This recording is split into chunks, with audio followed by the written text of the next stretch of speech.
প্ৰধানমন্ত্ৰী আৱাস যোজনা চৰকাৰে বিপিএল ঘৰৰ আৰু এটা নতুন আপডেট লৈ আহিছোঁ।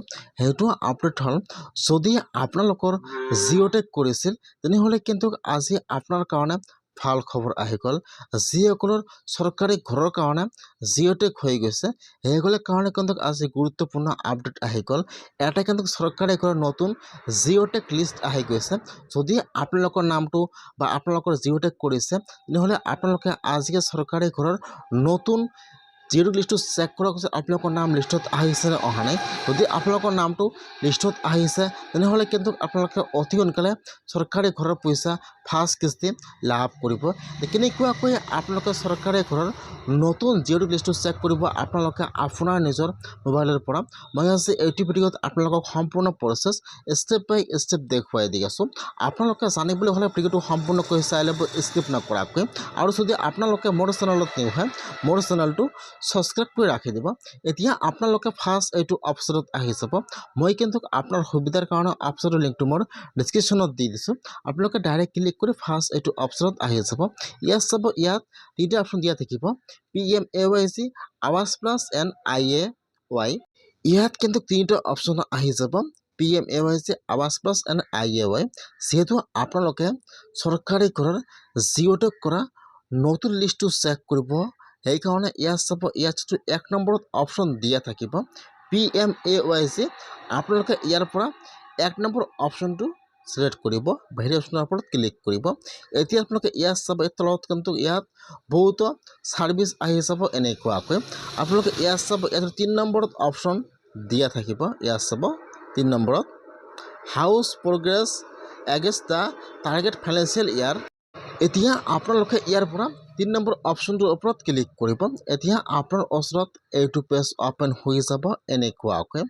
ইয়াত অলৰেডি সকলো চিলেক্ট কৰা আছে। 3 নম্বৰত চাব দিয়া আছে অল ষ্টেট। এতিয়া আপোনালোকে সেইটো অপশ্যনৰ ওপৰত ক্লিক কৰিব। ইয়াত আহি যাব আপোনাৰ ষ্টেট নাম। এতিয়া আপোনালোকে ইয়াত চাই লৈ ইয়াত যিটো আপোনাৰ ষ্টেট নাম হয় আপোনালোকে ফাৰ্ষ্ট ইয়াত ষ্টেট নাম আছাম চিলেক্ট কৰি লৈ ল'ব। তাৰপিছত ইয়াত আহি যাব আপোনাৰ ডিষ্ট্ৰিক্টৰ নাম। এতিয়া আপোনালোকে ইয়াত চাই লৈ ইয়াত আপোনাৰ ডিষ্ট্ৰিক্টৰ নামটো চিলেক্ট কৰি লৈ ল'ব। তাৰপিছত ইয়াত আহি যাব আপোনাৰ ব্লকৰ নাম। এতিয়া আপোনালোকে ইয়াত চাই ল'ব যে ইয়াত আপোনাৰ ব্লকৰ নাম কোনটো হয়।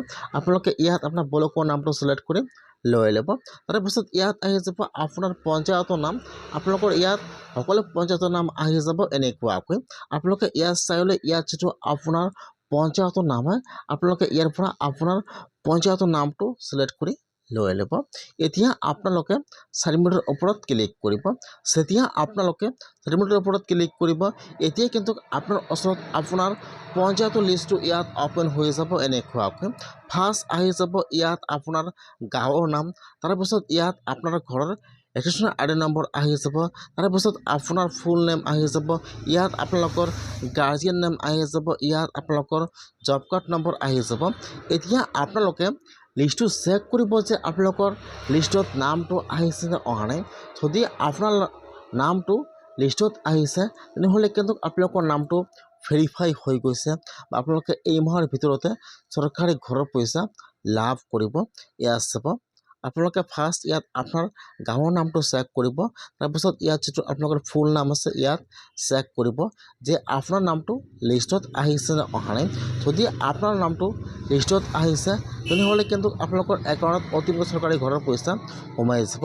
এতিয়া আপোনালোকে এই পৰা সকলো মানুহৰ নাম দিয়া আছে যিসকলে আগত চৰকাৰী ঘৰটো লাভ কৰিছে সেইসকলৰ নাম কিন্তু ইয়াত আছে। আৰু যিসকলৰ নতুনকৈ চেংচন হৈছে ইয়াত বৰ্তমান সকলো এড হৈ আছে এনেকুৱাকৈ। ইয়াত চাব, কিছুমানৰ একাউণ্টত ঘৰৰ পইচা সোমাই গৈছে আৰু কিছুমানৰ দেখুৱাই দিছে হাউচ চেংচন, মানে হাউচ চেংচন হৈ গৈছে, ঘৰটো আপোনাৰ চেংচন হৈ গৈছে, আপোনাৰ একাউণ্টত অতিৰিক্ত চৰকাৰী ঘৰৰ পইচা সোমাই যাব। ইয়াত যিটো সকলো মানুহৰ নাম দিয়া আছে, যদি আপোনালোকে এতিয়াও চৰকাৰী ঘৰৰ নতুন লিষ্টটো চেক কৰা নাই তেনেহ'লে আপোনালোকে আজিয়ে লিষ্টটো চেক কৰক যে আপোনাৰ নামটো লিষ্টত আহিছে নে অহা নাই। যদি আপোনালোকৰ নামটো লিষ্টত আহিছে আৰু ইয়াত লিখা আছে হাউচ চেংচন তেনেহ'লে কিন্তু আপোনালোকে এই মাহৰ ভিতৰতে চৰকাৰী ঘৰৰ ফাৰ্ষ্ট কিস্তি লাভ কৰিব। আপোনালোকে এনেকুৱাকৈ চৰকাৰী ঘৰৰ নতুন লিষ্টটো চেক কৰক আপোনালোকে আপোনাৰ নিজৰ মোবাইলৰ পৰা। মই লিংকটো মোৰ ডিছক্ৰিপশ্যনত দি দিছোঁ, ডাইৰেক্ট ক্লিক কৰি এইটো অপশ্যনত আহি যাব পাৰিব।